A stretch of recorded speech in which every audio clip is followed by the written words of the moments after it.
Hai, saya Limi dari Tanio. Inilah perjalanan saya membangun bisnis pertanian organik yang akan jadi yang terbesar di Indonesia. Pada perjalanan hari ini, kita mengunjungi lokasi penanaman beras merah Pananawangi oleh komunitas Wabina Pedesaan Salasae, yang merupakan salah satu mitra petani organik dari Tanio. Hari ini kita akan melihat metode pembenihan terbaru yang katanya bisa menghemat penggunaan benih hingga 50% dengan memanfaatkan bahan bekas. Di akhir video kita akan menyaksikan keseruan proses pembuatan gula aren lokal di sela-sela waktu istirahat. Jadi setelah berjalan sekitar 1 km karena mobil tidak bisa masuk, inilah lokasi penanaman beras merah organik Pananawangi dengan luas sekitar 20 hektar dan berada pada kaki bukit dan dekat dengan mata air. Di tengah-tengah sawah dilintasi dengan air sungai yang masih sangat terjaga. Kunjungan ini adalah bagian dari upaya Tanio untuk membangun silaturahmi dengan mitra petani organik sekaligus memonitor tidak ada penggunaan bahan-bahan kimia berbahaya pada proses penanaman. Sebenarnya kami percaya dengan mitra sepenuhnya, tapi upaya ini untuk tetap menghadirkan bukti empiris bahwa pangan yang diproduksi Tanio itu benar-benar aman. Saat ini masuk musim penghujan di awal Januari, waktu yang paling tepat untuk memulai penanaman. Begitu juga dengan petani organik di Desa Salasae. Di sini metode pembenihan masih ada yang pakai metode tabur seperti biasanya, yang dilakukan mungkin di daerah-daerah lain juga. Nah, selain itu ada metode yang lebih baru namanya sistem rice intensification, yang diadopsi petani organik di sini untuk mengefisienkan proses penanaman.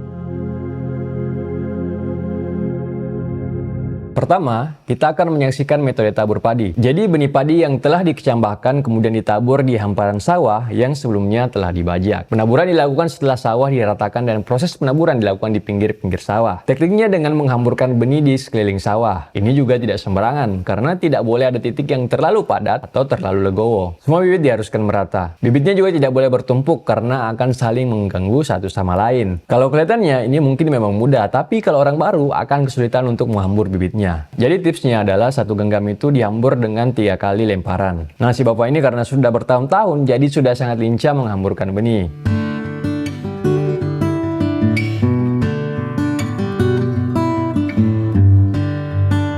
Selanjutnya kita akan mencoba metode pembenihan dengan sistem rice intensification yang dilakukan di sawah Pak Nur yang saat ini merupakan ketua komunitas Wabina Pedesaan Salasae. Metode pembenihan ini tidak memerlukan olah lahan terlebih dahulu, hanya memerlukan bahan bekas, pasir, dan daun pisang yang disebar di setiap sudut-sudut sawah. Bahan tempat bibitnya sengaja disebar agar nanti memudahkan saat proses pindah tanam. Jadi yang ditanam di sawah nantinya bisa diambil dari bank bibit terdekat. Nah, ada 3 lapisan pada bahan. Pertama ada tanah biasa sebagai alas dan penyangga ban agar tidak goyang. Kemudian di atas tanah ini kemudian dialasi daun pisang untuk membatasi akar padi tidak sampai ke tanah. Setelah tanah ditambahkan dengan pasir yang akan menjadi media tumbuh sementara oleh bibit. Jadi pasirnya juga diambil dari dekat sungai sekitar sawah. Setidaknya ada 2 alasan mengapa menggunakan pasir. Pertama, agar pas nanti pindah tanam bibit padinya mudah untuk dicabut dan menghindari akarnya putus. Alasan kedua, untuk melatih tanaman padi bisa bertahan di kondisi minim hara seperti di pasir, sehingga nanti ketika dipindahkan ke tanah yang lebih subur dapat tumbuh lebih baik dan lebih subur. Kemudian di bagian atasnya ditutup dengan tanah sawah sedikit dan bagian paling atas kembali ditutup dengan daun pisang untuk menutup benih dari cahaya langsung sehingga bisa mempercepat proses perkecambahan. Jadi kita akan mengisi semua bahan yang telah tersebar di seluruh area sawah di setiap sudut. Ini ditaruh di setiap sudut juga ada tujuannya. Pertama, untuk memudahkan pemindahan bibit. Kedua, juga agar tidak menghalangi proses pengolahan tanah.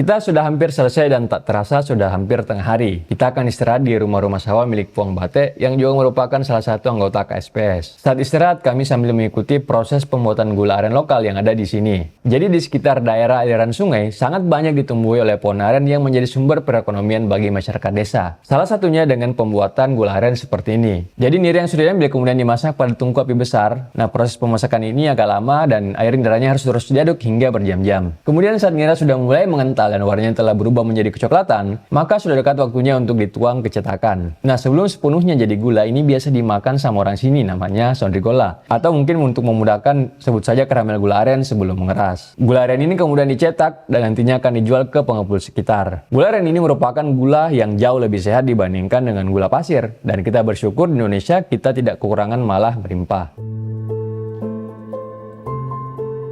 Perjalanan hari ini mengantarkan kita pada keyakinan bahwa sumber daya alam kita sangat melimpah, terutama sumber daya alam di pedesaan. Ini yang perlu kita syukuri dan tentu harus dijaga, karena pada dasarnya saat kita menjaga alam, maka alam akan menjaga kita sebaliknya. Sebaliknya saat kita merusak alam, maka alam juga bisa merusak kita. Inilah mungkin akhir perjalanan kita hari ini. Tunggu kami di perjalanan-perjalanan berikutnya. Saya Ilmi dari Tanio, salam organik.